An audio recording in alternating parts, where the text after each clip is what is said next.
welcome Stefan van Schoor. Hope I said that right. It's Yes. such a pleasure to have you. Just for context for some of our listeners and viewers, we've been interviewing quite a few CEOs, so we call the segment Conversations with CEOs. But Stefan is an MD, which is basically the same.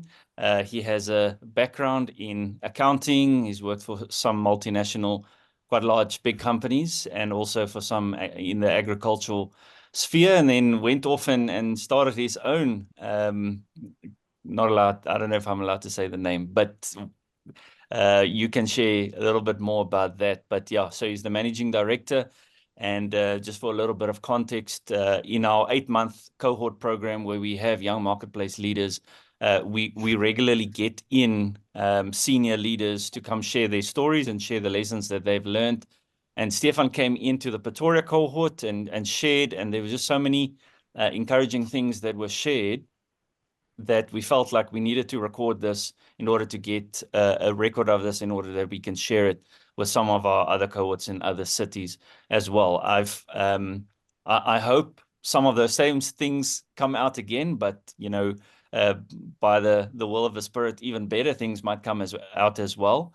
I must say, I haven't heard the clear teachings of Jesus applied so clearly to the workplace environment, and I'm really looking forward to you guys to hear about it as well. So, Stefan, over to you. Who are you? What's your background? Friends, family? Tell us a little bit more about yourself. Yeah, so basically, my name is Stefan van Schoor. I'm married to a beautiful wife, Aleska van Schoor, who's also in business with me. She's actually been to it a little bit longer than myself.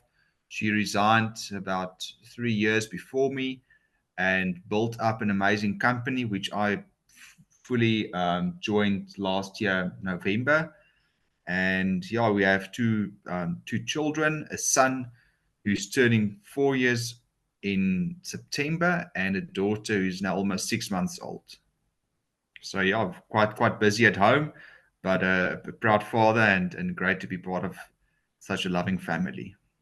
Awesome. Yeah. So let's kick it off immediately. Just tell us how did you get into the agricultural space from a quite predictable and steady, secure career.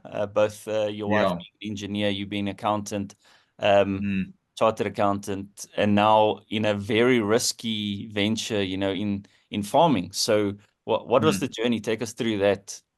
Yeah, so logically, it doesn't necessarily make sense to take such a having a career with a clear path. You'll there's a very clear growth path in a career, especially the one that I was in. But when I really think about agriculture and farming, it was something, a dream that was placed in my heart from a little child since I was in primary school. Uh, and that thing never left me. So I always wanted to farm. My dad gave a lot of resistance for good reason, because obviously there's a lot of challenges and a lot of headaches associated with this industry and going into it. So you really need to know that you called for it before just entering it. But this thing never left me. Um, Always tried to make a plan to get into the industry, and somewhere around high school, um, really, well, I got saved when I was in grade 9, and God really transformed my life. And slowly but surely, this agricultural thing faded a little bit away into the background. Um, Completed my studies, completed in CA at the Northwest University, then completed my articles at PricewaterhouseCoopers. In my second year of articles, something really started working in my heart to say, listen, you're not made. God didn't make you to to do your articles and to become a CA and to to follow the set path. At that time, I was in the banking sector. So I was the one of the auditors on the RMB credit desk, did the Standard Bank Group audit, and those were the two major parts of my year. Yeah, so something really worked in my heart, and I knew, yeah, I need to make a move here. I need to make a move here, and I need to get into agriculture. And luckily, at that point, I really didn't understand the severity of the challenges that I would be entering into.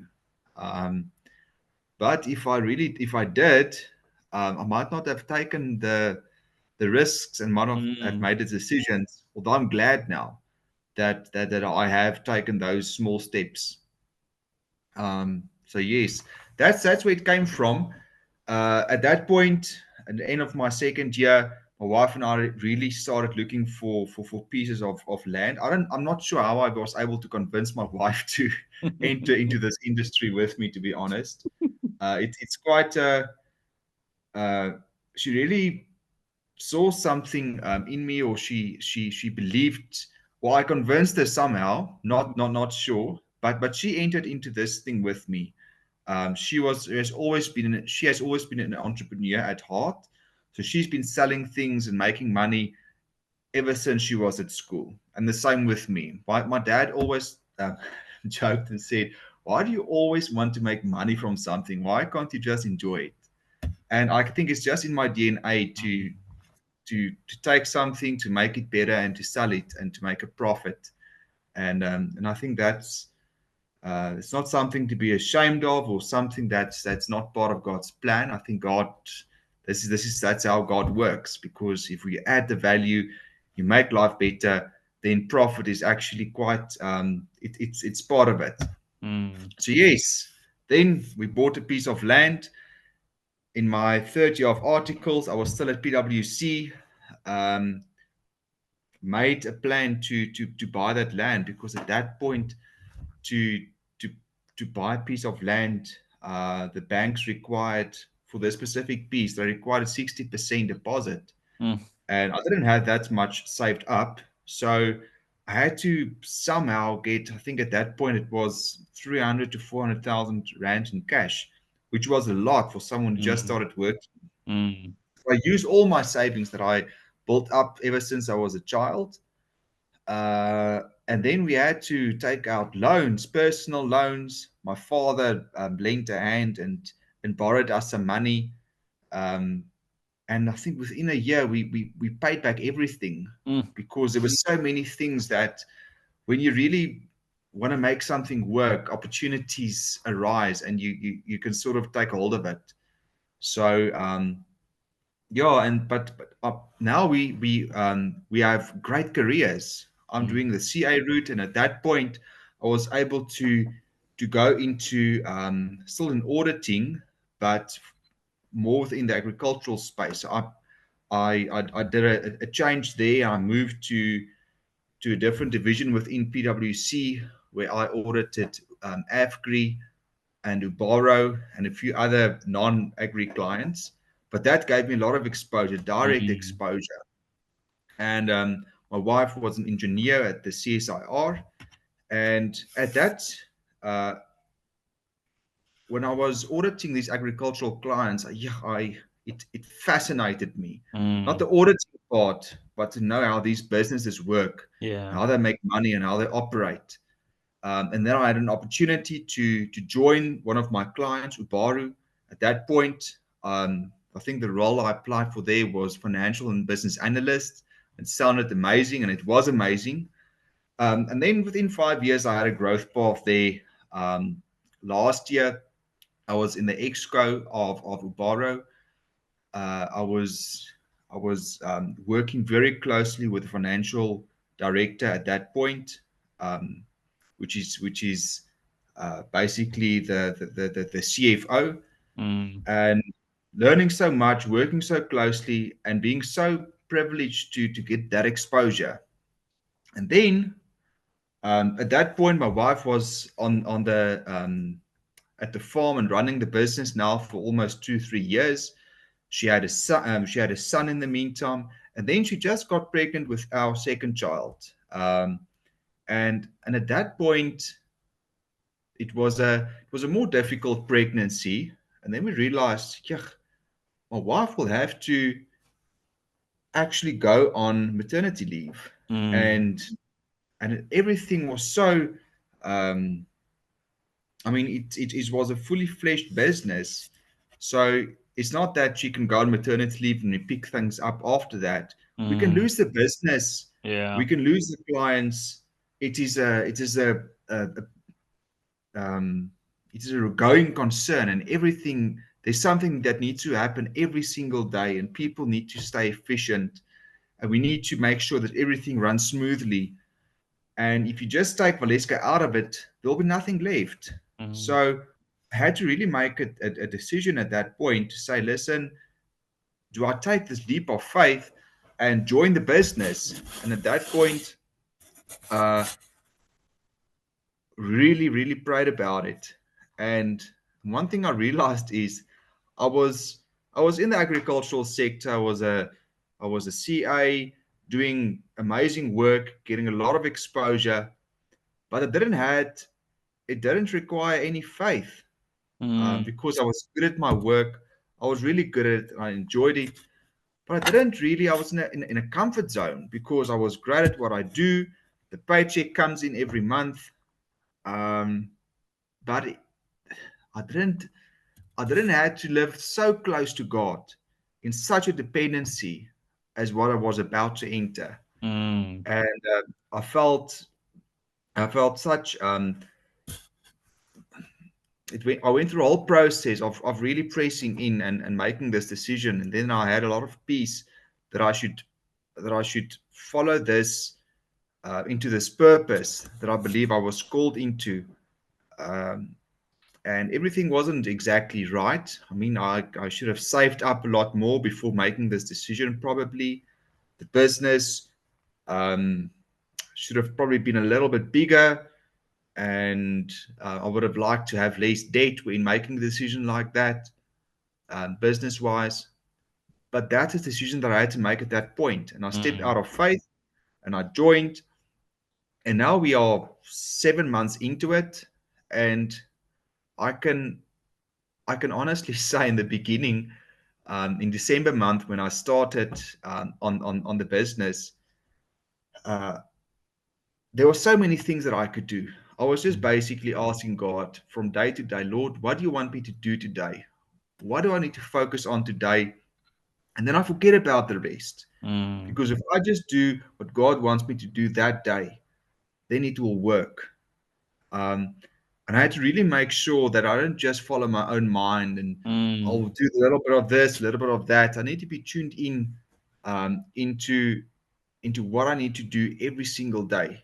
Um, and it's amazing that I actually got guidance as to things came up, and I knew I needed to focus on this and I needed to focus on that. And um, yes, got through December with a craze of people eating a lot more over December, and going through January, February, March, and really going from challenge to challenge. We've had a few instances where the whole business could have collapsed due to certain external factors that was out of our control. Mm. And at that point, I mean, I could just hand over. And I really had a conviction that when those negative things came across my path, that I didn't voice it. I didn't meditate on it the whole time. I had to I had to speak life over it, and not have that fear residing on my inside the whole time. And each and every single time, so far, all of those things that could have collapsed the business actually made it stronger. Because many times when these things come over your path, uh, maybe there's something that broke. In this specific instance, there was a water issue. Mm. So my irrigation guys were pumping the whole day, without, and even me, I didn't realize the severity of it. And one day the the dam got so low that the pumps couldn't suction from the dam even more. Now we Mm. have a whole winter crop in the land. That's our income. And now the water is not enough for the pumps to suction. And we need to, we call things like this, we call red alerts, and we address it very quickly with a lot of attention, and we make sure that it doesn't happen again. Mm. And then I put a stick inside the dam with measurements so that we can see each and every day by how much does it move. So we stopped pumping that day. We said, okay, the blocks are quite wet because we actually over irrigated over the past month or two. Just got in a routine of just giving water and water and water. Mm. So we stopped it. And then we realized every day the water increases by a little bit with the inflow of the fountains into the dam. And at least we got that information. Now we know at what point can't the pumps work properly anymore. And we implemented uh, a strategy where each and every day we scout through all the blocks, and then we determine, listen, these blocks are dry, we need to irrigate them. These blocks are still wet enough, and we have measures and ways that we can measure the moisture in the soil. And in the blocks that didn't that was still moist, we left. We didn't give them water on that day. And Mm. then on a day-by-day basis, we realized that we could actually save 40 to 50% water just by irrigating more precisely when the blocks needed water. And Mm. the dam level increased and is growing every day. And even now, on this day, the dam level increased by almost 1 to 2 centimeters. And that's a lot of water if you span it over the area of the dam. Mm. So, and now we've learned something out of it. Now we can take that into summer and we can actually use this information and this thing that we've learned, and we can plant a bigger area because we can use the water more efficiently. Mm. So it's things like that that comes across your path, and you really trust God for answers, because you can really get negative if you just focus on the problem, and then the answers come, and you don't lose faith, because you know, just do this one thing that's in front of you, and that's all that you need to do, and the rest you need to sort of give over. um yeah, I've said so many things. I think what I've tried to touch on in the last scenario is that these things aren't without challenges. And when you step Mm. out into faith and you really walk into your purpose, there'll be so many things that along the way want to tell you, listen, you made the wrong decision here. Mm. Things are going wrong.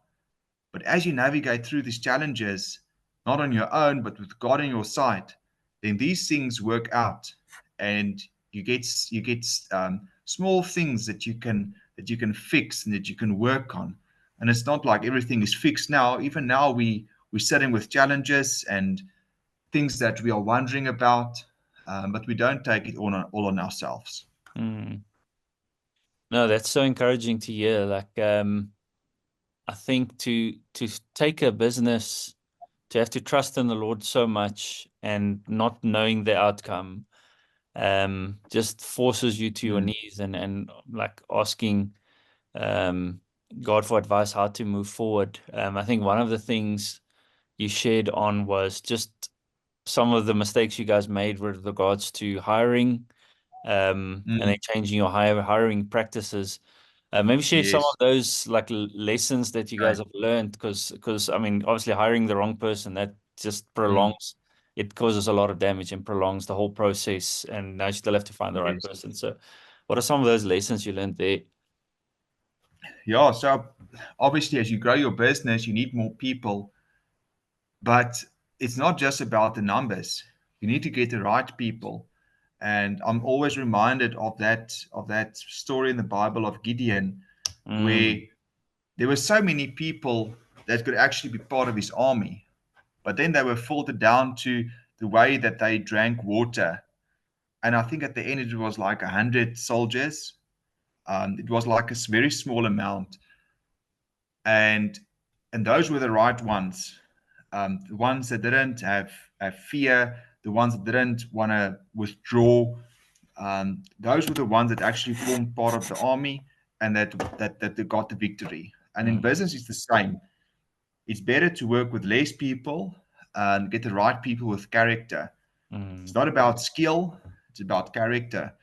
Because skill you can learn, but character you if you don't have it, then you're wasting your time because you'll find someone lacking one character quality, and we summarize it in four areas. We just call it WIM.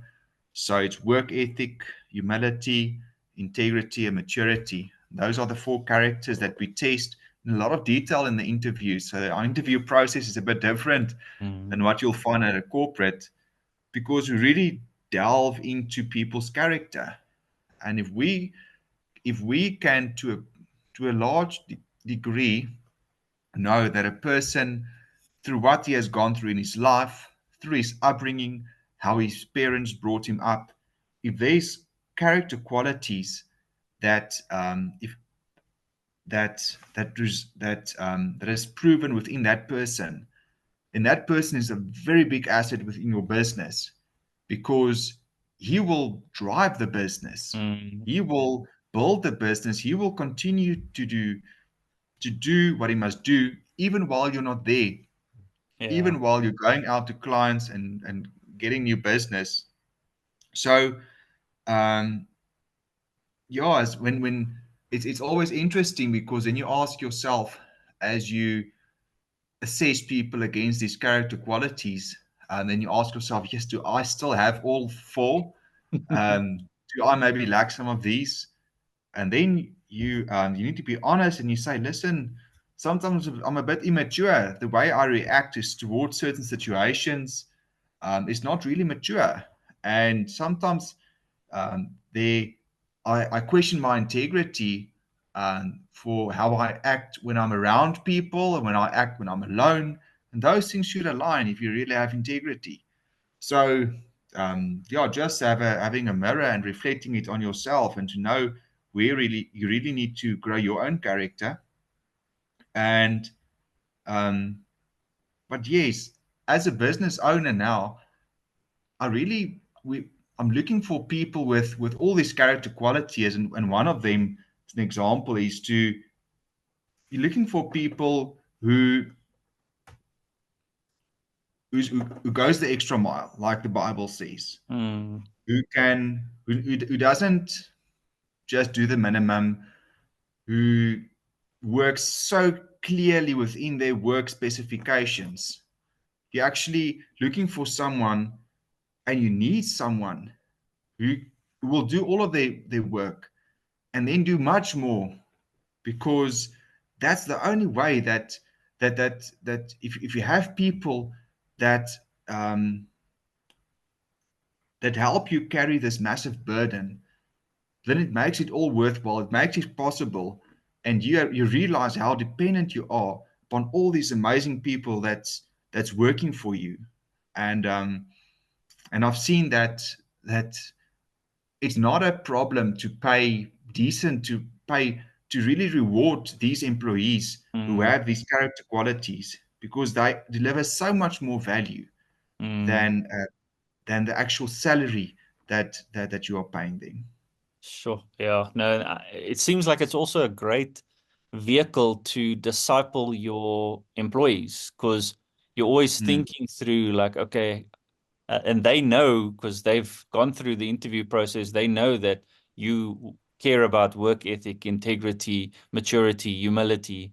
And mm, that's a constant conversation. Like, okay, guys, when I went out for a client meeting and you guys kind of like took a 2 hour break instead of a 30-minute break, what does that talk about your integrity? What does mm, that mean about your character, your mm, work ethic? So yeah, it's yeah, that's a great discipleship tool, I would also say, for employees. As we wrap up here, um, the one question that I felt like was a really good one when we met together mm, was the question that came up regarding people who sit in corporate in a company and they feel like they deserve more, they're entitled to more, Mm. that they are actually doing more than what their job description requires. What advice would you have to someone who feels a little bit hard done by upper management when they are going the extra mile but not Mm. being rewarded for that? What would you advise someone like that? Yeah, because that's a very common scenario. Eh?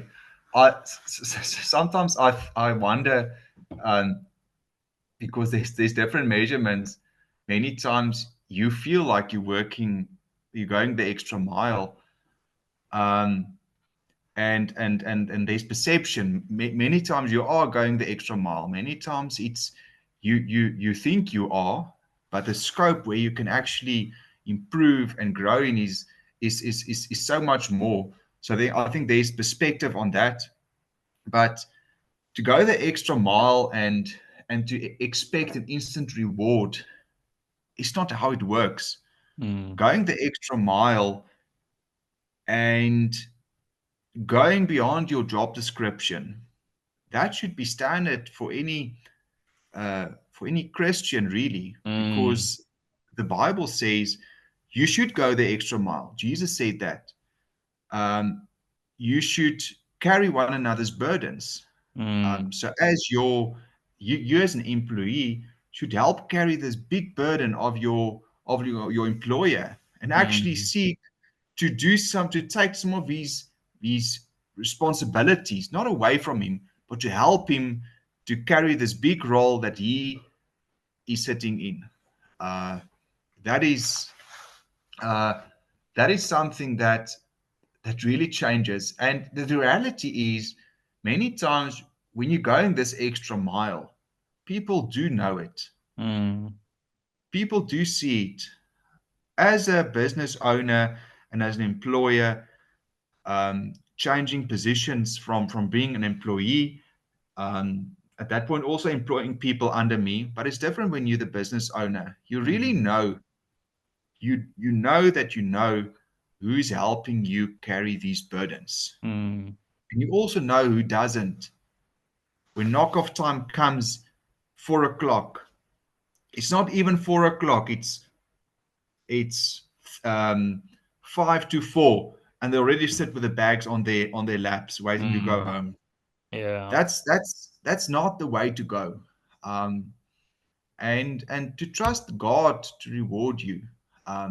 Reward there's always a physical reward, and over time you see it, but God is the one who rewards you Mm. for what you do and for who you are, and that should be your the first reward that you seek. Sure. That's some really encouraging bombs dropping there. Just how can you and it's interesting because you obviously now been on both sides. You've been the employer, but you've also been the managing director, employing people to Mm. help you fulfill the vision of your company. So to hear that perspective of, listen, me as the managing director, I have a big burden. You know, we have over 80, over 70 staff. Like we need Mm. to achieve this goal. And I want you to help me do that. And to then go back to the employee's perspective of like, wow, I should see it from that perspective. And how can I make life easier for my employer? Mm. Because obviously, Yes. you know, that would put you in their good graces. I mean, I think Romans Mm. 13 talks about that.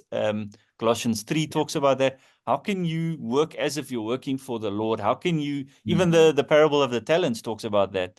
You know, Yeah. even there, the manager was clearly not a very nice person, but yet, you know, the ones that worked hard and wanted to make, you know, things easier for their Mm. boss to increase his wealth, he then Yes. rewards them with Yeah. like management over bigger things. So I guess it's not always easy when you're sitting in Mm. that situation, but like you said, as Christians in the workplace, as Christians in the marketplace, we should we shouldn't make the sacred secular divide. We should actually apply those scriptures into ours. Like, hey, how can I go the Mm. extra mile for my boss? Because that's going to witness to your fellow employees and to your employers.